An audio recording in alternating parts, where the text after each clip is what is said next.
Ça fait un moment que je n'ai pas fait de vidéo, environ un mois. Alors pour reprendre, j'ai décidé de parler d'un sujet qui prête à confusion. Bonjour à toutes et à tous et bienvenue sur Motorsport Gigantoraptor pour une vidéo très spéciale consacrée au brontosaure. Vous en avez forcément entendu parler, c'est un des dinosaures les mieux connus du grand public. C'est limite un cliché le brontosaure, il est presque aussi iconique que le T-Rex ou le Triceratops. Si vous posez une question au sujet de ce dinosaure à un paléontologue ou à un passionné de paléontologie, il est très fort probable qu'il ne vous réponde pas comme s'il s'agissait d'un dinosaure normal. Il est même très possible qu'il pousse un long soupir. Alors pourquoi? Dans le premier IRL, publié en octobre 2014, je parlais des idées reçues consacrées aux dinosaures, parmi lesquelles j'évoquais le brontosaure. Et dans cette vidéo, je tiens le discours suivant. Non, vous n'allez pas avoir d'extrait, en raison notamment de la qualité absolument médiocre de l'image, mais aussi du son. Voici une reconstitution de mon propos et de tout ce qu'un paléontologue aurait dit avant 2015. Le brontosaure n'a jamais existé. Pour le comprendre, il faut considérer le contexte de la description de ce dinosaure. Cet animal n'a pas été décrit par n'importe qui, mais bien par Othniel Charles Marsh,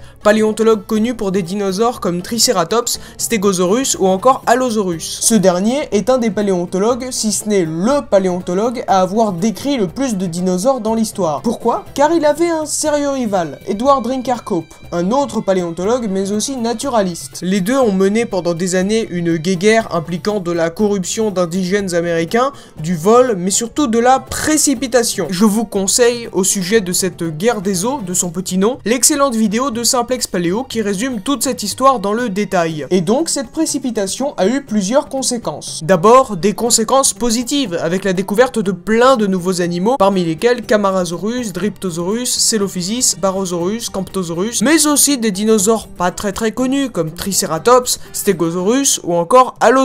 Puis les conséquences un peu moins positives. Cope a manqué par exemple de décrire le tyrannosaure, et ce de très près, ce qui aurait fait de lui le grand vainqueur de cette guerre. Et Marsh a décrit une quantité importante d'espèces invalides. Par exemple, prenons le cas de cet animal, plus connu sous le nom de Wentatherium, Dinoceras, Elacoceras, Octonomus, Tinoceras, Wentamatix. Et parmi ces espèces, vous l'aurez deviné, il y a le brontosaure. En 1877, Marsh décrit un sauropode, l'Apatosaurus. 2 ans plus tard, en 1879, toujours dans le cadre de la guerre des eaux, il décrit Brontosaurus, un autre dinosaure. Sauf qu'on s'est aperçu en 1903, dans une étude réalisée par le paléontologue Elmer Riggs, qu'en fait le Brontosaurus n'était qu'un synonyme juvénile d'Apatosaurus. Ainsi, le premier nom l'emporte. Brontosaurus devient Apatosaurus. Néanmoins, avant qu'on ne fasse cette découverte, et même après d'ailleurs, le nom Brontosaurus, probablement grâce à une grande médiatisation, est devenu iconique, et l'est encore aujourd'hui. C'est un peu comme Amphisélias, un autre dinosaure sauropode fantôme, cette fois-ci découvert par Cope, et dont je parle dans une vidéo précédente.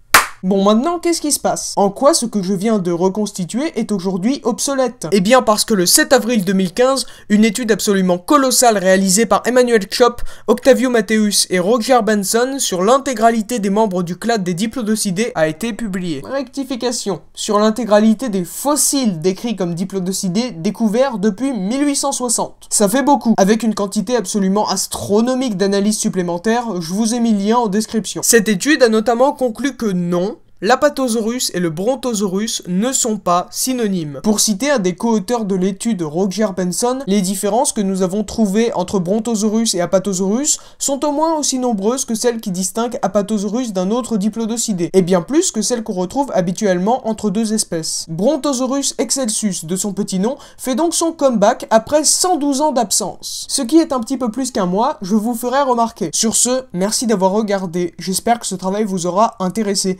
N'hésitez pas à partager la vidéo si vous l'avez appréciée, ainsi qu'à faire des suggestions dans les commentaires.